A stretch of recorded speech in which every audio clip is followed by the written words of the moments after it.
Mesdames et messieurs, la Tunisie a toujours beaucoup d'importance, ou accordé beaucoup d'importance au rôle que peut jouer le secteur énergique dans le développement économique et social. L'énergie se trouve aujourd'hui au cœur des problèmes globaux, mais elle est aussi le moteur de développement de l'économie tunisienne. Durant ces 3 dernières années, et pendant cette phase de transition historique post-révolution, cet intérêt a été démultiplié.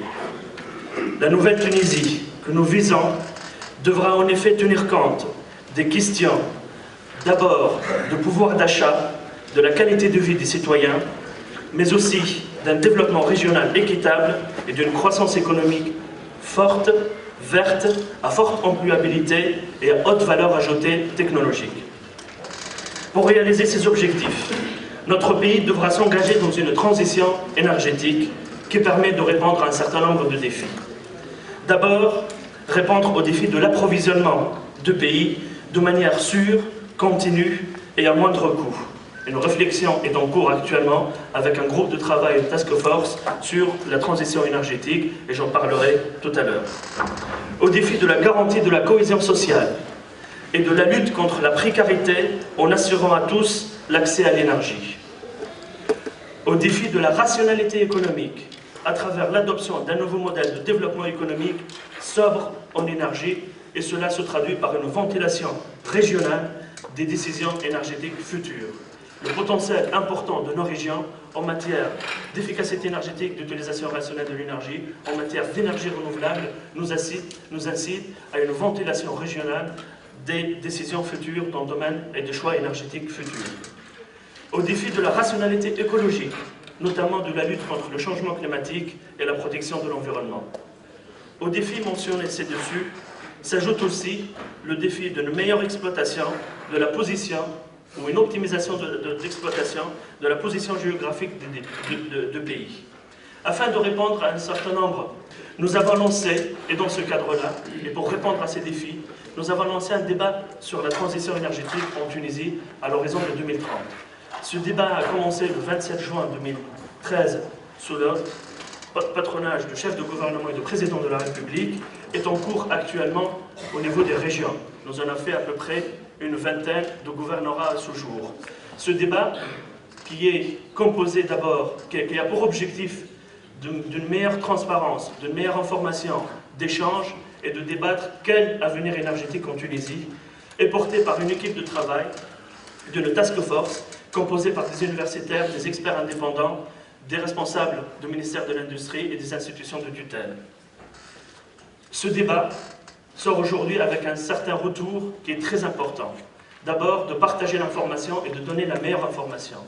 Deuxièmement, la potentialité au niveau des régions, surtout la potentialité de développement régional grâce au développement énergétique à l'échelle régionale et grâce au développement de la politique énergétique au niveau des régions. Ce débat aussi, qui touche à sa fin, j'espère, a pour objectif de soumettre une orientation stratégique claire à l'horizon de 2030, et ce, grâce, et j'espère, à une loi d'orientation qui va être prônée dans ce cadre-là, une loi d'orientation énergétique à l'horizon de 2030. Les principaux axes de cette stratégie qui est en cours actuellement d'être débattue au niveau des régions, c'est d'abord et comme priorité l'utilisation rationnelle de l'énergie et l'efficacité énergétique. Un potentiel très important dans le développement et d'absorber d'abord cette croissance insoutenable de la demande énergétique en Tunisie. Donc une des priorités pour nous aujourd'hui, c'est l'efficacité énergétique et la maîtrise de l'énergie, et donc l'utilisation rationnelle de l'énergie. La deuxième action de cette stratégie, ça va être mix énergétique, un mix énergétique plus diversifié. Nous avons un mix énergétique aujourd'hui, et particulièrement un mix électrique, qui se base essentiellement sur le gaz naturel, à hauteur de 98,5%.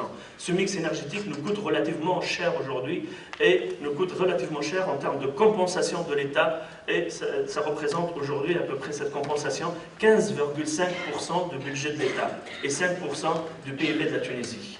Mix énergétique, ça veut dire développer les énergies renouvelables, et nous avons, malgré les efforts faits dans ce domaine, nous avons une contrainte qui est une contrainte réglementaire que nous venons de outrepasser, et ce grâce à l'instauration d'un cadre réglementaire favorisant le développement des énergies renouvelables à travers le privé, à travers aussi une incitation financière, c'est le tarif d'achat et l'achat de la totalité de l'électricité par la STEC. Donc cette loi prend essentiellement la libéralisation de la production d'électricité à partir des énergies renouvelables, la simplification des procédures à travers une simple autorisation, et puis derrière, bien sûr, donc une rentabilité économique et un développement régional.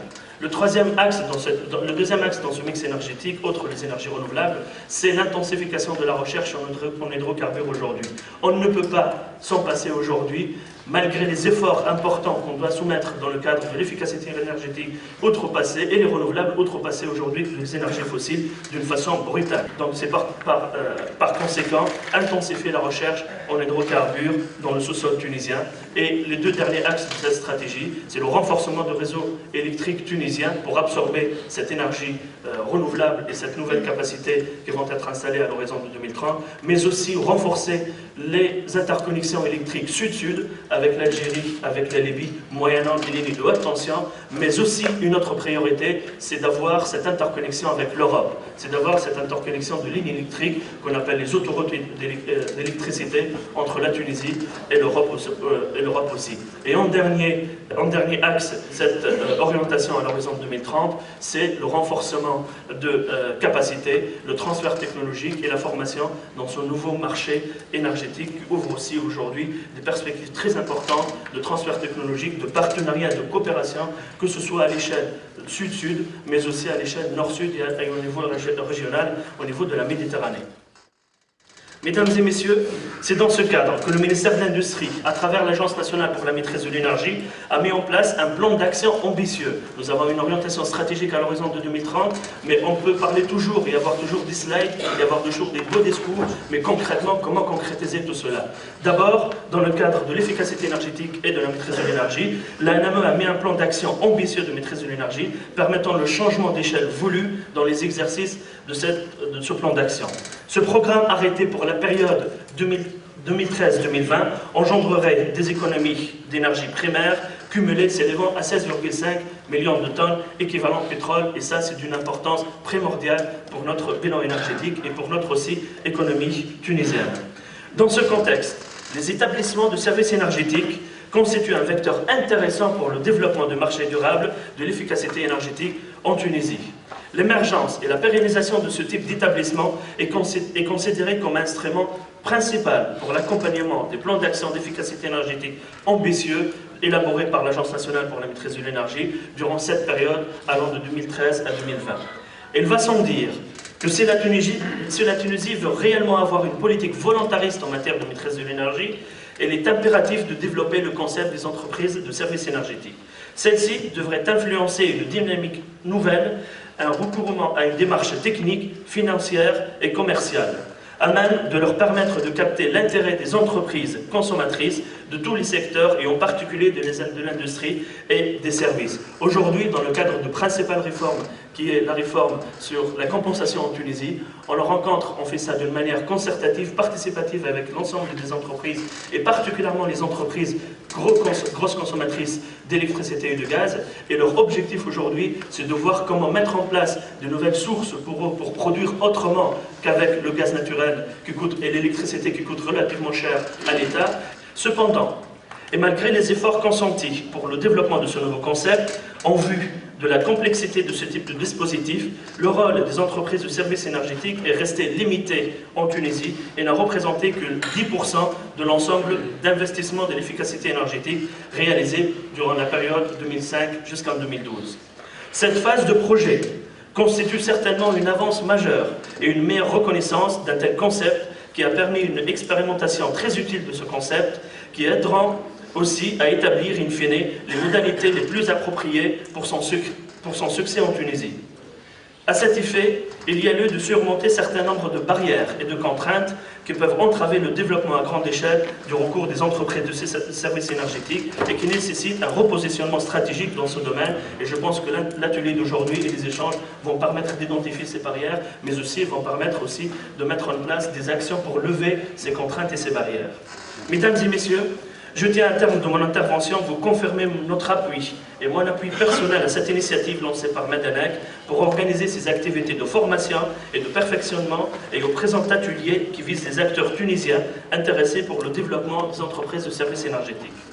Cette rencontre, qui réunit des représentants d'institutions internationales, des experts nationaux en matière de l'énergie et des experts internationaux dans le domaine énergétique, financier, du secteur public ainsi que des privés, permettra sans aucun doute de partager et d'analyser les conditions qui ont mené au développement de marché des entreprises de services énergétiques dans d'autres pays et de discuter des axes de développement futurs adaptés au cas de la Tunisie pour un meilleur positionnement des entreprises de services énergétiques sur le marché de l'efficacité énergétique en Tunisie, mais aussi sur le marché à l'échelle régionale. Enfin, mesdames et messieurs honorables invités, je vous souhaite le plein succès à vos travaux et je renouvelle mes remerciements à Medanek et aux différents intervenants pour leur contribution à l'organisation de cet atelier d'échange de haut niveau et je vous souhaite une bonne journée de travail. Merci beaucoup.